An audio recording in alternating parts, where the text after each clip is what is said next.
The book that I have chosen to read is The United States and China, The Quest for Global Economic Leadership by C. Fred Bergston. The book is an analysis of the competition for global economic leadership between China and the United States. Bergston asks the question, is economic or broader conflict well beyond the trade and technology war that has already erupted inevitable between the world's two superpowers? The author, Fred Bergston, is an American economist, author, and political advisor. He has also previously served as an assistant for international economic affairs to Henry Kissinger within the National Security Council and as assistant secretary for international affairs at the U.S. Department of Treasury.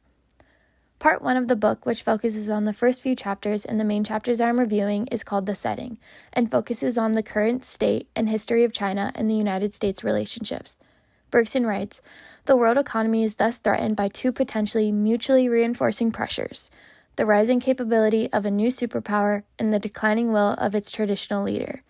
Chinese leaders since Mao have allegedly sought to catch up with the United States in what many call the 100-year marathon. The current president of China foresees China becoming the global leader and wants to establish a world-class military that can rival or exceed that of the United States. China is likely to continue growing at least twice as fast as the United States and the other high-income countries for at least another couple of decades. China has become the largest engine of growth for the world economy. It replaced the United States in that role well over a decade ago before the global financial crisis of 2008, but especially since. It has accounted for 25 to 30% of total world expansion over this period. It has already achieved global economic leadership in this respect. However, size is not the only determinant factor of international economic power.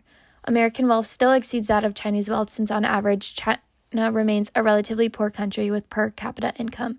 Yet China is catching up rapidly or passing the United States on most of the economics metrics. China's centralized political system enables it to mobilize the country's vast resources effectively in support of agreed policy objectives. The United States and China together are likely to account for more than half the world economy by the mid-century.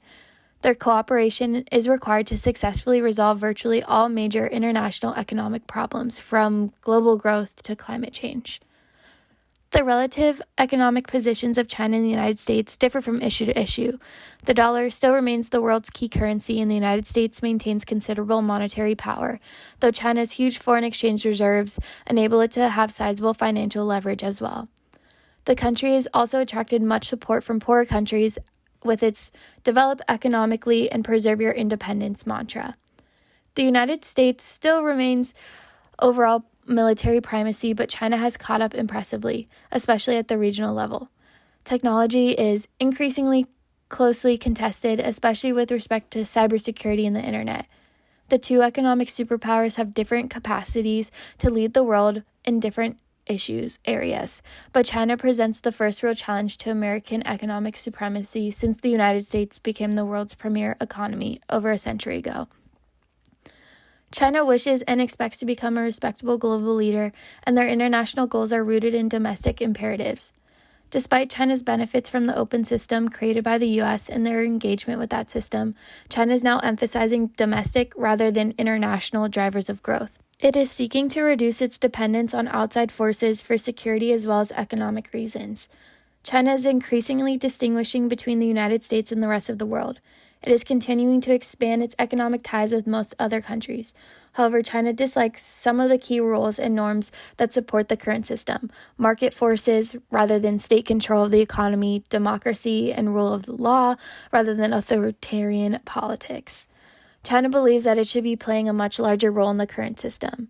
According to the author, China has behaved as a revisionist rather than a revolutionary superpower. China has also, however, disregarded key rules and norms of the traditional system even while loudly proclaiming support for it.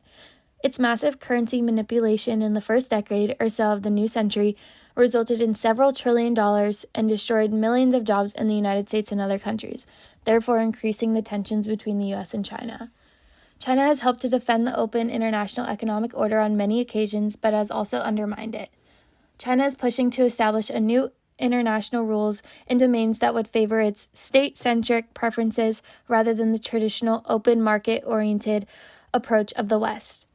China seems to be getting the best of both worlds from the present international economic order.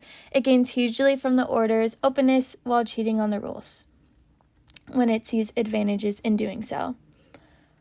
Bergson states, the basic systematic question is whether China believes it can continue to get away with this strategy without undermining the system itself, which it risks through generating backlash against its practices from the United States and other countries that both defend the system and suffer from China's exploitation of it.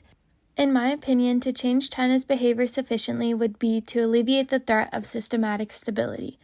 China will have to be persuaded, preferably through its internal debates and by Asian neighbors rather than by the United States or close U.S. allies.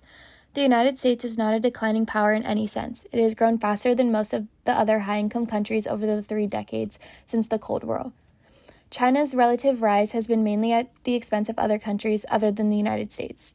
Escalating tensions between the world's 2 largest economies have fueled concerns of a trade war that neither side can win. To address these concerns in Part 3 of the book, The Systematic Alternatives examines successively a global situation without any single leadership role being filled, a G0 world, a G1 world with Chinese economic preeminence, and a global situation where there is effective co-leadership, a US-China G2 world, which would attempt to achieve conditional competitive cooperation as its foundational ethos. The third option preferred by Bergson is perhaps better defined as a G2 plus structure, involving the US, China, and other significant countries, effectively a G20 membership.